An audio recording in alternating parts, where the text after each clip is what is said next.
Alors, notre feuilleton L'épopée du champagne, troisième épisode, l'entre-deux-guerres et le rapprochement entre vignerons et négoces. Les stigmates de la Première Guerre se lisent sur la Champagne. Pendant 4 ans, le phylloxéra a progressé à grande vitesse. 40% du vignoble est détruit, les vignerons sont tentés d'abandonner leurs terres au profit d'emplois plus rémunérateurs. Mais un homme du Champagne prend la tête du syndicat du commerce en 1919. Il va y avoir une personnalité centrale à ce moment-là qui émerge, qui est celle de Bertrand Demin. Alors Bertrand Demin, c'était le patron de Veuve Clicquot, c'est aussi le fils d'Albert Demin, qui est un grand député catholique social, et donc il a une vision sociale très forte, et qui va justement être un fédérateur de la Champagne, et un fédérateur aussi du monde du vin. C'est un visionnaire parce que dans une lettre absolument sidérante de 1915, il écrit que la guerre se terminera probablement en 1918 ou 19 et qu'il faudra être prêt à reprendre l'activité. Pour lui, c'est important de trouver une sorte de compromis, de terrain sur lequel chacun peut s'entendre et avancer dans la même direction, toujours avec cette notion que ensemble on est plus fort et qu'on rayonnera beaucoup mieux. 2 grands marchés se ferment aux grandes maisons en 1917, celui de la Russie, et à partir de 1920, la prohibition entre en vigueur aux États-Unis. Bertrand Demin comprend très vite que les 2 familles professionnelles doivent s'unir sous peine de mourir. L'association viticole champenoise va permettre ce rapprochement à l'occasion de grands-messes qui ont toujours cours.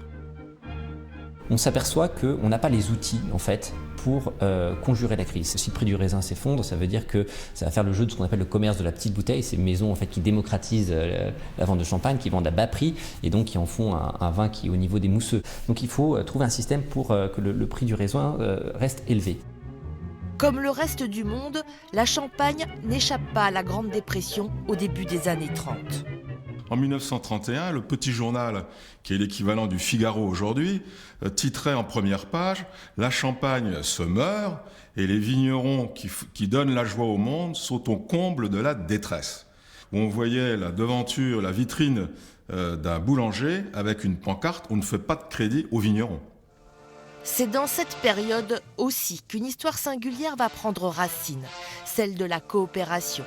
Les vignerons du village de Mailly-Champagne, en 1929, vont s'unir pour bâtir leur pressoir et creuser leur cave. Nous avons décidé alors, puisque nous savions tous manier la pelle et la pioche, d'utiliser pour la paix ce que nous avions fait pour la guerre. L'idée n'a pas plu à tout le monde et le mot était passé au niveau des maisons de champagne de ne pas encourager ce type d'initiative. Donc les producteurs de Mailly-Champagne se sont retrouvés face à un boycott. Devant ce souci, il n'y avait pas d'autre alternative qu'à un moment donné de mettre en bouteille. Donc de faire appel aux dernières économies pour les investir dans des bouteilles vides et champagniser, ce qui n'était pas leur premier métier et surtout pas leur première idée. Donc ils ont champagnisé leur première école puisqu'il n'y avait pas de sortie. Et on arrivait à la vendange et on ne savait pas à quel prix on allait vendre la matière première. C'était une époque où on plantait des pommes de terre dans les rangs de vignes pour être sûr de nourrir sa famille toute l'année. Maisons et vignerons vont se rapprocher et au cours d'états généraux, les 2 familles professionnelles vont conclure un accord majeur.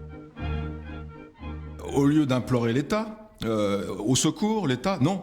Ils se sont réunis autour d'une table et ils ont décidé, ensemble, de mettre en commun leurs efforts pour essayer de sortir de cette situation. Les maisons de champagne vont accepter que le prix du raisin soit fixé de manière autoritaire et que ceux qui ne respecteront pas le prix du raisin fixé perdront pour ce raisin le droit à l'appellation.